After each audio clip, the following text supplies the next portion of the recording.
Okay. So while everyone's settling in, I want to take this time to introduce myself. My name is Caroline Campbell, and I am the marketing manager at IGI Global. I will be serving as the moderator of this overall panel. But I wanted to personally thank you for joining us today for the Neapolitan session, Sustainable Open Access Approaches, Benefits for Researchers, Librarians, and Publishers. And I know a lot of you are very excited to start hearing about this discussion. And at this time, I'd like to introduce our speakers. This afternoon, we have Ms. Diane Fulkerson, which is the Director of Library Services at the University of South Florida, Sarasota, Manatee. We also have Ms. Julia Gelfand, who is Applied Science and Engineering Librarian at the University of California, Irvine. We have Mr. Kevin Sayre, who is an advisor at ProQuest. And then lastly, we have Dr. Mehdi Khosrow-Pour, who is the president and CEO of IGI Global. So we will have an opportunity to, as you know, to have a live Q&A session with the panel members after the overall presentation. So if you could hold all of your questions until the very end, and then I will go ahead and hand it off to Diane to get us started. Thank you.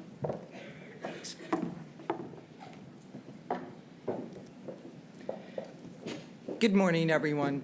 Thank you for coming. So I'm going to give you a little overview about the history of open access. And between 2002 and 2004, there were three open access initiatives: the Budapest, the Bethesda Statement, and the Berlin Declaration on Open Access. And out of those three initiatives came some common goals that form the foundation for open access. And first one is to remove price barriers, which are restrictive. If you can't afford the information, you're not gonna be able to obtain access to it.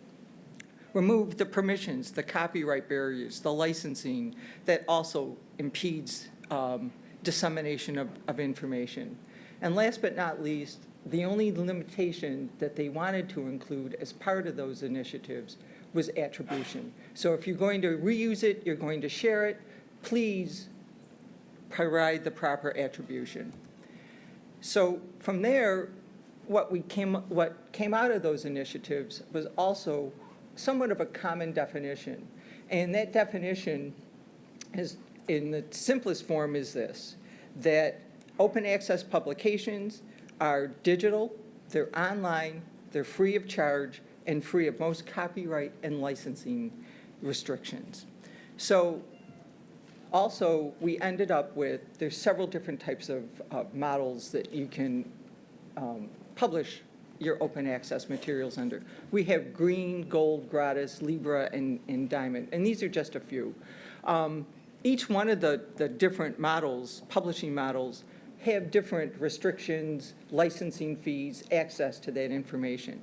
So for instance, if you were to publish under the green format, it would be freely available online in a repository, such as a Scholar Commons, your institutional repository, versus gratis and Libra, which gratis, it's free to read, but reuse is restricted, and the Libra is available under open license, so a Creative Commons type of license.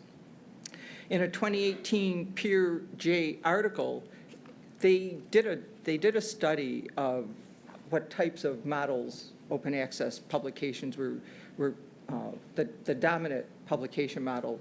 And of that, they found 14.3% of open access articles were published as gold. And gold is the final version is freely available immediately after publication. So that was the primary publication point. But along with the open access publication model came APCs, or article processing charges. And most of those article processing charges, the minimum is usually around $1,000, but they can go upwards of $3,000, $4,000. And those processing charges, for the most part, are not funded by most institutions. And the author, the faculty member, whoever, is responsible for coming up with the money to fund those processing charges. The downside to the open access publication movement has been predatory publishers. And for years, we all know Jeffrey Beals published a list of predatory publishers, journal publishers. And these journals, while seeming to be legitimate, are not. They don't have a solid editorial review board. They don't have a peer review process for the most part. And so oftentimes, and I'm sure many of us in the room have received the spam email, oh, please come publish with us. And then you go and look, and they are not a legitimate publisher. So that's the downside to open access. So what comes next? And part of that is, and Julia will get into this further in her part of the presentation, is one is identifying open access journals with impact factors that faculty can publish in. And as librarians and library services, that's part of our role, is helping the faculty, if they're coming up for tenure and promotion, to be able to work with them, to help them find those publications, open access publications, that they would want to publish in. And then part of that also is the support. What additional support can we give to the faculty in terms of, not only just identifying a journal, but then also being able to maybe help them find funding or other means which they can use to publish their materials in. And with that, I'm going to turn it over to Julia.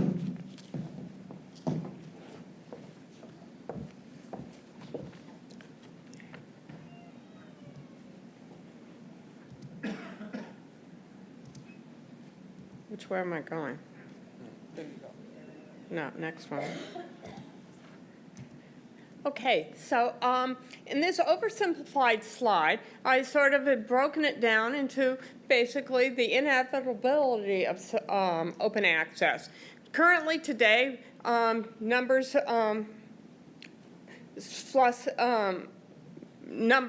range from 30 to 40, 45% at the high end of what the output is that is currently open access. But we speculate that over the next decade, for sure, it'll increase to well over 70%. And a majority of content will be open access. And one of the hues or flavors that Diane just mentioned and that we're increasingly familiar with. But those ranges are going to change as the opportunities offer new possibilities in the publishing marketplace. But we're trying to really think what the second part of this slide was how will it continue to offer or serve as an equalizer to access. And we're really convinced that it will provide additional options for libraries, especially those that may not have the strongest or the most robust collections, but they still need to provide access to content that they don't have. So traditionally, we know that the next slide will illustrate the routes that libraries have taken from traditional services to new ones. Also, I think libraries will continue to explore and learn from investing in new publishing models. And that could be through their consortia. It could be through lots of things, such as working with authors and publishers to develop new sustainable models for collection work and, for more importantly, access at the article level. So extending that access and equalizing it and distributing it beyond the traditional ways that we have of normalizing to underdeveloped countries and pricing models, we'll see an access models change. So what do we have and what will influence our work? There are lots of perceptions here. So some of the traditional services that libraries have depended on, such as interlibrary loan and more recently different challenges and opportunities with document supply services, more free copies will be available to users that they will be able to call up without any means of intervention. And that is a welcome situation for libraries. We'll also see increasingly efforts to collaborate and share discovery systems through sharing of metadata. So here at this conference alone, there have been many, many sessions devoted to how new ILS discovery layers are getting deeper, wider access through scaling metadata in different ways. And this will pull up resources and offer access to people about at least informing them that materials are available. And the more open access they are, the more successful readers will be to self-help that way. Institutional repositories will continue to be important roles and play not just for the library, but for the campus, and will diffuse the situation that libraries are buying back information that was created on their own, within their own institution by their own affiliates. And this situation is for those institutions that already have or are developing open access mandates, they will continue to play a big role. And increasingly, libraries are managing and providing software and the technology and the skill sets to build and make institutional repositories successful. And as we said, the ILS and the discovery layers from outside technology, with outside technologies, and from a variety of companies will make those opportunities, I think, more plentiful and robust as technologies continue to emerge. So libraries are increasingly defining themselves in a publishing role, and library as publisher is a keen concept these days that libraries are taking on. We see a number of university presses now merged with libraries. We see lots of options, and some of those basic functions of publishing and hosting will continue to increase. We definitely see new positions about publishing consultants within libraries. Scholarly communications has broadened that scope, and lots of things. So you're seeing overlay systems are important. Libraries need to manage and to be aware of what those new trends are, the new potential, and we're going to see sort of more of that, perhaps complicating the scene, but at least reinforcing it. So the role of the funder is also going to be, I think, more important here, and libraries are thinking and exploring ways that they can bridge gaps for authors and researchers to make their material open access, publish where they think they need to be published, and to, however libraries can help to bridge the gaps. They're beginning to explore that more and more.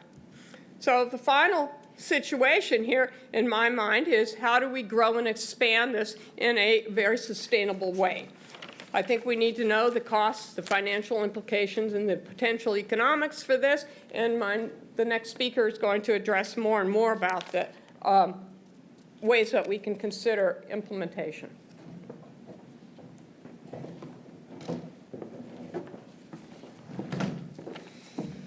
All right, thank you, Julie. So full disclosure, as you heard earlier, my name is Kevin Sayer. My background is actually, I co-founded eBrary, and I ran the books division and the software division for ProQuest for a number of years, not in journals. And as you know, books are the early stages of open access, not super applicable today. But I was excited to speak today because I think there's obviously, based on what you just heard from Julie, there's a paradigm shift taking place.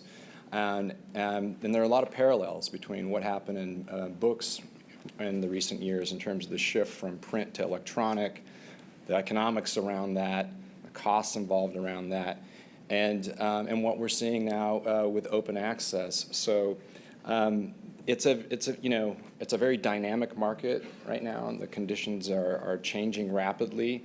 But I wanted to thank my colleagues in the publishing industry and the library market for helping me kind of understand those dynamics and approaching this. So, the first thing that I thought made the most amount of sense to me, or that what struck me, was that there's quite a bit involved in scholarly publications. When I was going through the activities, what's required in order to achieve the outcome or the goals, there's no shortage of activities here. And so what also became apparent is that early in the process was that publications and journal brands play a pretty significant role if you want to achieve those goals. And there's some pretty lofty goals. There's a robust workflow. If you look at the scholarly publications column, there's a pretty robust workflow established, and part of the heavy lifting here is really in the peer review process, to validate the research, to actually distribute it, disseminate it to the researchers that are looking for this information, and then really to preserve the actual work. And it comes as no surprise, I don't think, to anybody that the more prestigious journal brands have more rigorous standards. They have higher rejection rates, but it can often lead to much bigger discoveries or breakthroughs. But ultimately, if we really want to achieve the outcome, the goals are pretty substantial in terms of the promotion of new discoveries. There's author recognition in terms of, ultimately it can even lead to a Nobel Prize. There's financial security in terms of, achieving tenure. There's financial rewards in terms of the IP associated with a lot of these discoveries. So there's really a lot at stake in this ecosystem. And the thing we want to make sure is that we preserve the right activities if we're going to achieve these outcomes. So looking at how OA might impact this, the first thing, with open access is that it certainly impacts the publications, kind of in the workflow. There's areas that it impacts there. The journal brands themselves, you heard from Julie earlier. But it's really not intended to affect or impact in a negative way the scholarly communications. So although the goals haven't changed, we are seeing some changes that might undermine kind of achieving those goals. So specifically what I was talking about is that, where their cost is, there's also value creation. And if you look at the standard rigor around the peer review process, it's incredibly costly, and they're much lower rejection rates. And as a result of that, we're seeing much higher volumes of articles being published and flooding the market. I might be out of line. I'm coming out of left field a little bit on this one. But the chances are, if any of you have a PhD and are at all networked in the academic market, someone's approached you to publish an article. And I think that trend is something that's emerging more and more as we see OA take root. So given the increase in the volume of the articles that we're seeing, it's impacting our ability to discover the right research materials. It's impacting the usage, which is the ultimate denominator when it comes to assessing value. And so those are all things that are happening, as OA kind of shifts into the marketplace. So getting into the cost, understanding that we still want to achieve those goals, the first thing that I learned is that there's an expectation, in the marketplace, and it's definitely a perception that the cost of OA scholarly publication should be significantly lower. But when you really dig in and really look, and if you want to achieve those outcomes, the reality of it is that the cost is really just being distributed, at least at this stage. Like I was talking about in the print to e transition, in the early days, there was very similar perceptions. The expectation was that if we're moving to e, the cost would be substantially lower, and the cost of the material should come down. At the early stages, over time, you can see some of those benefits, but the early stages, that definitely was not the case. In fact, if anything, it was more expensive because you were actually doing both. Now, it's true that publishers can leverage pre-existing costs of publishing and hosting platforms, but these savings are really being offset when it comes to the editorial process, when it comes to the peer review costs, and it's really due to the increase in volume that we're seeing. That in turn has caused publishers to really shift their focus away from libraries and more so, like we heard earlier, to authors for compensation and charging them those APC charges. And you heard it can go up to anywhere from $1,000 to $5,000. I've seen all the way up to $5,000 for higher end kind of prestigious, selective, high impact factor venues like a Nature Communications. But the competitive pricing can be as low as $1,000, and it can range all the way from $1,000 to $3,000. And you'd think, well, is this going to stifle the marketplace? But authors have really shown a propensity to pay these fees. And it's a primary way in which pure OA publishers generate income. However, the costs associated with the editorial and the peer review process that we were talking about earlier make it really difficult for emerging OA publishers to generate any profits. And they really rely on other sources of income, like we've heard. But so many OA publishing venues are not for profit.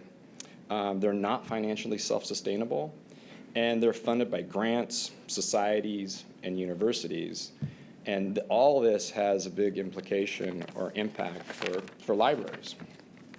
So these pressures that we're seeing, have, has libraries actually trying to help publishers, and I'm sorry, trying to help authors pay these APC fees and meet funder mandates. So libraries are starting to adjust their cost factors, their cost structures. You're having to, you know this better than I do, you're having to evaluate the individual publications, the quality of access that you're getting to them, the services associated with them, and in many cases, you're diverting traditional subscription budgets to fund APCs, or one of these emerging models. There's no shortage of emerging models. There's no shortage of emerging models that are flooding the marketplace. Now, just like in the early days of kind of the transition from print to electronic and the book market, this can be pretty challenging. We had a lot of new business models, and really the job at hand was to try to find those models that were sustainable for the entire marketplace. And fair value exchange, meeting at the point in time where value is being created, there's the right price point for that. Now, even though it's challenging, the good news is that there's clearly a lot of momentum here. You're seeing the volume of the publications, and you're starting to see a lot of optionality in terms of different models that are emerging that might help solve the problem, but it needs to be sustainable. Now, I've had a lot of experience and a lot of failures, frankly, over the years with business models and ones that can be sustainable over time, and there's a lot of learning to do. But these market dynamics are actually pretty ripe for coming up for the right solution. And so it's just the approach and whether it works for the marketplace, and the only way to do it is to actually test out different models. Now, I'm pretty keen to hand this over to Dr. Khosrow-Pour next, because I think IGI Global has really come up with something that's clever. And I think that it really has some legs underneath it, and it could be a sustainable model. But the real challenge is going to be to see whether it works for not just for the libraries, but for the publishers, and see other publishers follow suit. So at this point, I'll hand it over, and I'm keen to see what kind of questions might emerge from all of this. Thanks. Good. Thank you, Kevin. Good morning.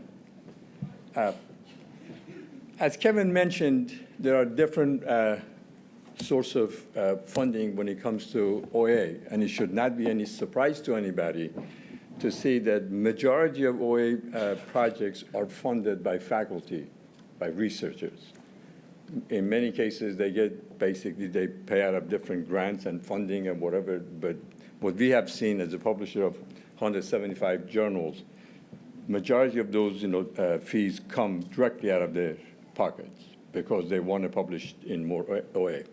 Other sources would be outside grant funding, institution administration funds. The libraries are very much involved in the funding process. Relevant departments have fund allocated for funding OA project, and then unknown, which are societies, grants, government agencies, and others. We have even seen, for example, endowment used as source of funding for OA cases. Now, in order to bring some perspective in terms of what is the cost of OA funding when libraries get involved, and it's not an inexpensive process, we have chosen case of University of Edinburgh in Scotland. Back in 2016 and 2017, they have decided to fund, or altogether they funded 965 articles for a total cost of $1,388,423 US dollar, which included $1,354,840 was the direct APC charges, and then the publishers that publish those articles, also charge them for additional page and color changes and other additional fees. Now, if you look at what they could have done with that amount of money, to just put it in right perspective, they could have purchased about 13,884 books on average, with average price of 100, or they could have subscribed to 27,776 journal subscription with average subscription price of $500. So it's a very expensive operations for a university of this size to get involved in supporting OA, project. Now, what is a possible solution to perhaps offset this particular? I mean, APC is, as I indicated, is a costly process. It could be a costly process for a university, but what are the possible solutions? An open access model that supports all publishers to achieve the following goals: credible channel for researchers to publish their work under open access, create an additional source of APC funding, assist librarians in not falling in the hands of predatory open access journals, and then at the same time assist the publisher to publish more and more open access content. The ultimate goal basically is publishers should look at how they can take the investment from librarians for their publications and reinvest them into open access movement in a manner that benefits librarians, their institutions, their faculty, as well as publishers. As a publishing company with 30 years, perhaps we are one of the few independent publishing businesses left in this industry, which has its own plus and negatives. The plus side is that we're not controlled by conglomerate. There are a lot of innovative approaches we take. We can take those innovative approaches without worrying about a headquarters shutting us down. And we looked at, some of the data that we were dealing with. Believe it or not, at any given time, as a publisher of 175 journals, we're sitting on hundreds of cases where the authors of accepted articles that have gone through the review process. We are a full member of COPE, a Committee on Publishing Ethics, so our process is as rigid as you can imagine. And at any given time, we deal with hundreds of cases of authors who have chosen OA model to publish their work, but they have trouble finding fundings. And sometimes these cases go on for 6 months, even 12 months, where the author is trying to find the needed funding, or they cannot afford to pay that out of their own pocket. And what that happens, the article is not published. Because if they have decided to go with OA and telling us that, I'm going to pay for that $1,500, which is our average charge, and the money is not paid, then article is basically put on hold. So what we have come up with, we basically come up with a simple solution to subsidize some of these costs. And I'm being honest with you, being in business for 30 years, and plus I come from academic side. Part of me is academician, part of me is business. I think the good side is on the academic side, the bad side is on the business side. And I'm being honest with you, I think publishers in general been absent in this whole AA movement and perhaps dealing with the cost of OA movement, because we just basically switch from charging libraries subscription fees to collect the money from authors or researchers as under auspices of APC, fees. So what we basically come up with is we announced this program about 6 months ago. IGI Global now is offering a program that allows the faculty and institution whose libraries subscribe to InfoSci Journal, which is our database of 175 hybrid open access scholarly journals, to have an allocated open access article processing charge, APC fund, that matches the investment that the library puts into InfoSci Journal database. Simple process. Example, if a library invests $4,500 in subscribing to our InfoSci Journal for 2019, IGI Global will create an open access fund equal to $4,500 US dollar, which will allow 3 articles. Our current processing fee is $1,500. Faculty of that institution for 2019, when their work submitted and accepted into one of the 175 current hybrid journals of InfoSci journal collections.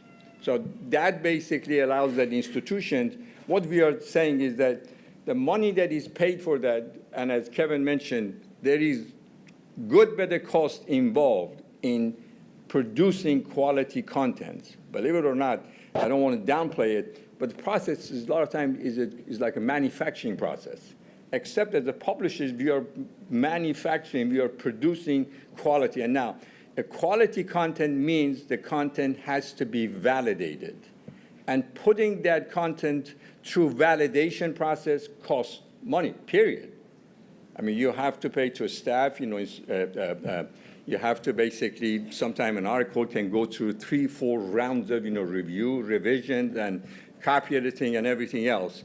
So this way, basically, what we're saying that whatever the university is paying us, we're putting that money back, making it available for that library to be used in support of their faculty's publishing. The process, as described here, libraries invest in IGI Global InfoSci Journal.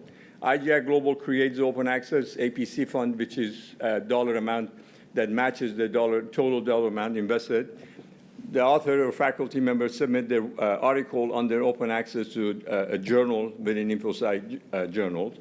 The peer review process is conducted, and the article, excuse me, and the article is accepted or rejected. Either article is accepted or rejected. If the article is accepted, then the author of that university can basically use the fund that was allocated for that university investment in InfoSci journal and subsidize or pay for the APC. So we will probably move a lot of people from our account receivables who owe us the fee, and we already have done that. And now, if the article is rejected, then the APC fund that was allocated stays as it is. It's not going to go anywhere. We're not basically saying that now we have to take that amount out. Now, the current OA model, I will read it for you here because the print is small. Authors submit a paper. Paper goes through the review process. Paper is either accepted or rejected. If the paper is accepted, then the APC is requested, and then author seeks for funding to pay for the APC funds. Once the fee is paid, then the article is basically published. Under our current proposed model, or the model that we are using now, authors submit papers go through review process, and if it's accepted or rejected, if it's accepted, then basically author can use the fund that was allocated for that particular university in support of the APC, so they don't owe us any money. And the number of articles that can go through that process, as I said, would be equal to the amount of money that was invested. What are the pros and cons? Greater library research collaboration. It allows libraries basically to show to their faculty that, yes, through the investment that the library is making in that library, in our database, they can also benefit from it from OA point of view. Libraries will receive more out of their investment. It provides an additional source for APC funding. We're not saying this is going to be the only source of funding. Library faculty or researchers still have options of looking into other sources. This is an additional source of OA funding. And then there are no restrictions based on the level of investment, and neither there's no any embargo. Now, on the con side, institution risk not getting the full scope of the benefits. The period that the fund is good for is for a period that the subscription was good for. So if they pay for 2019, during that 2019, they can use the fund. Now, if they renew it, then again, the same amount of fund will be allocated for the following year. For libraries that are not invested in IGI Global InfoSci Journal, their faculty cannot take advantage of this because we are making this only available to those who invest in our databases. And then potential lack of diversity from the participation from researchers from developing countries who can, those schools that in developing countries that cannot afford to subscribe, and obviously they would be in disadvantage. In summary, this program allows publishers to invest more into the open access movement, provides researchers an additional source for funding for APCs, allows libraries to benefit from investment and access to the content, and then also provides more open access content available to researchers all over the world. We are not actually experimenting this program. This program been in place for 6 months, and we have seen tremendous amount of positive response to this program. And we're hoping that perhaps other publishers will follow suit. Because if you notice in the case of University of Edinburgh, where 53% of the open access projects that they funded went to 3 publishers. And most likely, those publishers also charge University of Edinburgh for access to the databases that those journals were included. So it's a double whammy. That is a simple reality. And I think, what we are saying is that perhaps, it's about time for us as the publishers to make we're not paying any libraries back in cash, but what we're saying that faculty don't have to also pay for APCs and then at the same time pay for the subscription of those journals that are included in our database. We open the floor for any questions, any suggestions. I was gonna say, okay. I was like, Okay. I didn't go away. Thank you. Then at this time, we're gonna go ahead and open the floor for questions. If you just wanna raise your hand and I can pass off the mic.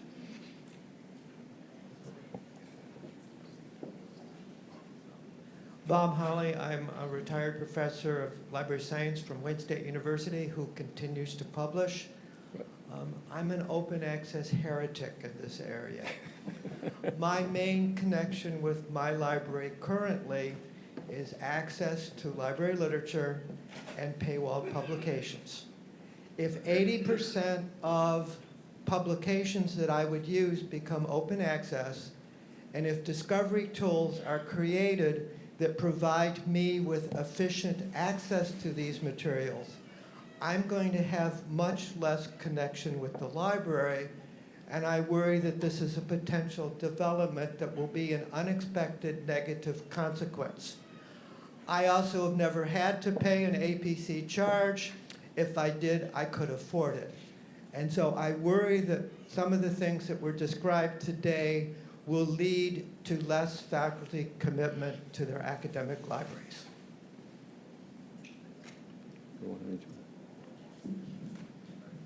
Thank you for that comment. I am not a library administrator at the highest end, but I can say that libraries are concerned about the relationships it has with its users, and the disambiguation of that already involves apparently the case. What we want, we're seeing less. What we want is quite different than what we see. We're seeing less visibility of users in the library as they depend more and more on remote content. They're communicating with us through remote means, and so we're already seeing some of that. I'm not sure that I agree that it will completely block things off because, again, you're getting access because the library has a subscription. And that kind of branding is increasing, I think, on our websites, on our access. You know where it's coming from. Even if it's open access in a hybrid situation, not everything is. So I think subscription, will it change I think it'll potentially change the nature of subscriptions. It could increase it could encourage a library to increase publications if they thought that this was a source where their faculty would want to publish and it was intense enough to match, or it could potentially decline and we would only get open access content. But I definitely feel that it's a model to explore and to see what the consequences are. Just after 6 months to see the growth, I think it's already seen that there's potential for some I'm adoption. assuming, you're assuming that if a library is not subscribed to our database, does not have access to open access content that we publish, and that's not correct. The minute we publish an open access article, that article is automatically available on our website. Yeah, it's available on our website for you to access regardless your library is subscribed to our database or not. All publishers do that because when open access becomes available, I'm assuming everyone do, but what we do is the minute your library, you or anybody else pay for that open access, that article becomes freely available on our website to anybody to use it, regardless you paid for subscription or not subscriptions. So we are not basically putting limitation on distribution of open access or your privilege to access that open access. All I'm saying is that we are offering this additional source of funding for those faculty or researchers, such as yourself, which I was in your position a long time ago, to be able to pay for funding. Because the truth of the matter is, a lot of hundreds of people that work even associated with us that are having problems to find the fundings. That's all we're doing, basically. We're providing additional source of funding. So you're kind of proving my point that I won't need the library because I can go to your database. And I was going to say, Yeah, you can, it's open access. You can go to our database, and I'm not, denying that. going to say, we can always follow up with you with a little bit more information as well after the presentation, and you can Yes. get in contact with some of our speakers. We do have that contact information to continue this conversation, but I want to make sure we're able to get to all the other questions that we have. Lev Rickard, Santa Clara University. I wonder if you can pull the curtain back a bit more and drill down into some more concrete examples about the costs associated with certification and validation of research. I mean, the cost basically, as a publishing house, there are certain stages that an article has to go. Either you submit your article to one of our refereed journals or books. The minute an article is accepted, okay, yes, there is an editor-in-chief of that journal that is responsible to conduct the process. But as a publishers, we provide development editors, assigned development editors to that person, and that person uses our technology. We have a very advanced system known as EED, e-editorial discovery system, that is our manuscript submission systems. Now, keeping up with that, and then the support that we provide to put that papers to the process, either that papers, as Kevin mentioned, the volume of, if you compare the volume of manuscripts that we receive these days, and we don't make any, there's no process, application fees or processing fees for any of our journals whatsoever. Any given time, I'm actually editor-in-chief of 6 of our journals. One of those journals is International Journal of Information Security and Privacy. In a given month, we could have easily 200, 250 manuscripts submitted, to that. Now, putting to those manuscripts have to go to initial, review to make sure it is related to the content before you send it out for review. And then sending, 200, 250 manuscripts to 3 to 4 reviewers, and all the reminders that we have to send. I always said that college professor claimed that the students are procrastinators. They're the worst. And the number of reminders that we have to send and say, by the way, this review was due, 2 weeks ago, please send us review. And those guys are not getting paid, so they're doing volunteer work. But the staff, and then once the manuscript is accepted or it goes through revision process, the copy editing, and then the typesetting, and then, making it available either in print or in electronic format, adding to our databases. All those stages basically costing the publishing house certain amounts of, costs that we have to deal with.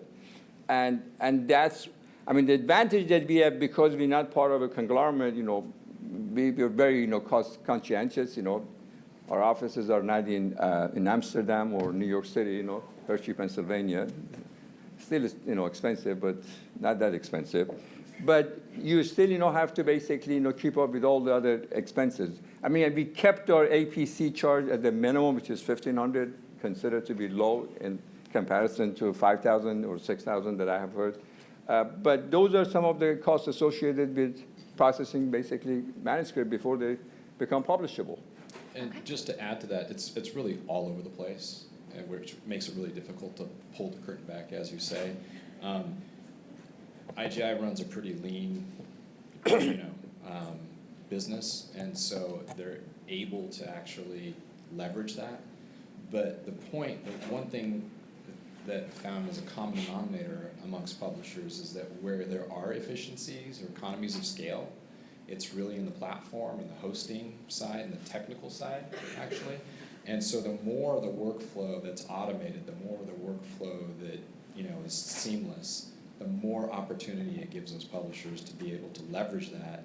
But one thing you can't get around if you want quality is that peer review process, and also the editorial work. There's just a lot of domain expertise there that no matter how small you are, how big you are, if you want a quality product, you're just not going to get around it. And so you're just not going to avoid costs, and that was the main point.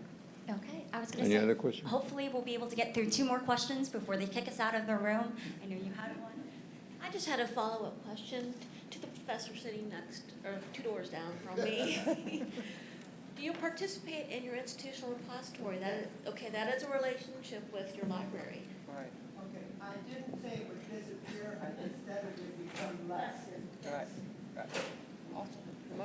Right. Okay.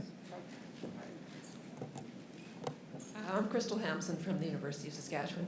I was interested in asking if you would be willing to share, were there other models that you also considered for applying open access to your journals, and if so, why? We will be looking into possibility of applying the same model to our InfoSci books, which is collection of about 4,500 books that we currently included in that book, and we publish somewhere around like 800 books a year now, all reference titles. But I think as a publishing house, in my particular opinion, we have to become much more involved in finding solutions to deal with this open access. I think in many ways, a lot of larger publishing houses assume that, the business model changed. And they then want to assume that or accept the fact that we are part of the equation. We cannot basically ignore our responsibility. So we are looking for ways to see perhaps how we can become more involved while we basically also retain our business, survival. Because at the end of the day, we still have to, stay in business, in order to do what we do. And this, it took us almost like probably 3 years before we could, nail it down to see, what the problem is. And when we looked at the data, it became very clear to us that we can contribute or we can remedy some of the biggest problem or source of funding, which is author contributions. And as you saw in one of the charts, majority of the funding for these OA projects is coming from these fellows.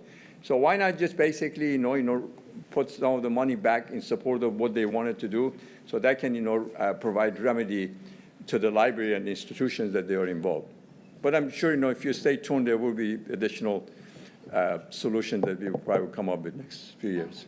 Okay, I apologize to everyone whose questions we didn't get to, but actually on our next slide, we have all of the contact speaker information. We also have some literature up at the front going a little bit more deeper into our program, and definitely feel free to talk to any of our speakers while we're here. But I want to thank you very much, and I hope you all have a wonderful rest of your conference. Thank you very much.